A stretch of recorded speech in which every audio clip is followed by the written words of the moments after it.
बिस्मिल्लाहिर्रहमानिर्रहीम। नाजरीन, आज हम इस वीडियो में जानेंगे चंद मुफीद घरेलू टोटके। नाजरीन, वो अफराद जिन्हें लो ब्लड प्रेशर की शिकायत रहती है उनके लिए बाकायदगी से खजूर खाना इस मसले का बेहतरीन हल है।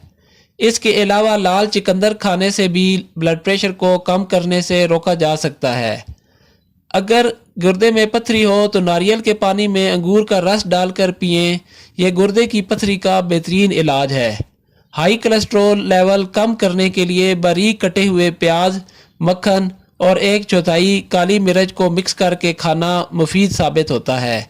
मोटापा कम करने के लिए नाश्ते और रात के खाने के बाद बंद गोभी खाना बेहद फ़ायदेमंद है। एक केले को 1 कप दही में मिलाकर खाने से मुंह के छाले ठीक हो जाते हैं। नींबू के छिलके के पाउडर में नमक मिलाकर ब्रश करने से दांतों का पीलापन और मैल कुचैल दूर हो जाती है और दांत मोतियों की तरह चमकने लगते हैं।